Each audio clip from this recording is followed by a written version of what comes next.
fish. Yeah, take away. Tong lang siya.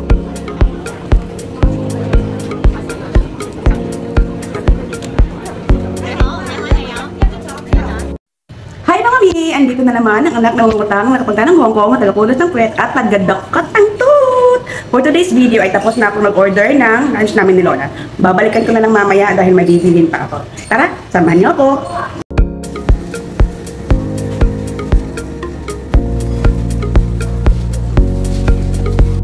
So ayan, nakapag-take out na tayo at nakapag-grocery. See you sa bahay!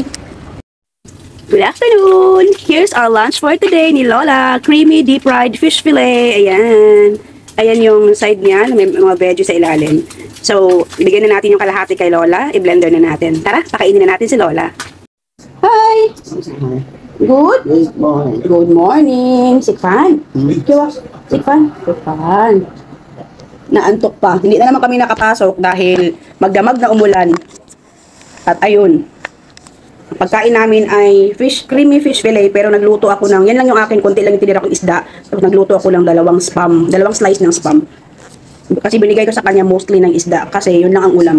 At saka side dish na, o mga side na mga veggie.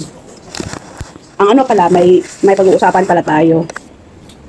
Naniniwala ba kayo? Kasi dami kong naririnig na, kasi ang dami kong mga friends o kakilala na namatay.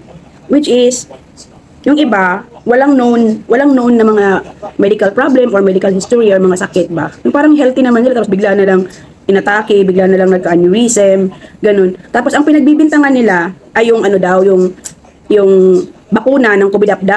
Sabi ko, ganun. Yun daw ang reason kung bakit bigla-bigla na lang mostly mga young adults mostly ng mga young adults at saka mga elderly daw yung mga natitegi dahil daw sa epekto ng bakuna ng COVID-19. Yun. For me lang ha, kung dahil sa bakuna yun, dapat sana, yung iba pang yung mga bata natin na dati na binakunahan, nangataychi na sana yun sila, no? Nangategi na sana yun sila. Bakuna is ginawa yun para mag-boost ng immune system natin, para malabanan ng ating katawan, yung mga virus or bacteria na papasok sa ating katawan. Hindi yun ibig sabihin na binakunahan ka para mategi ka ng maaga. Hindi naman siguro ganun. Kasi yung mostly yung naririnig ko na feedback, ay si ganito namatay dahil yan sa sa epekto yan ng bakuna ng COVID-19. So lame. Pero hindi naman siguro ganun. Siguro yung iba, may mga side effects sa kanila, pero not mainly na ang reason kung bakit sila nategi is yung bakuna ng COVID-19, di ba? Kayo, anong thoughts niyo about doon? Anong nyo?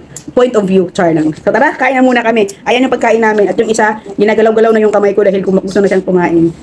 Mga mi, palag naman ako. Thank you. Paalam.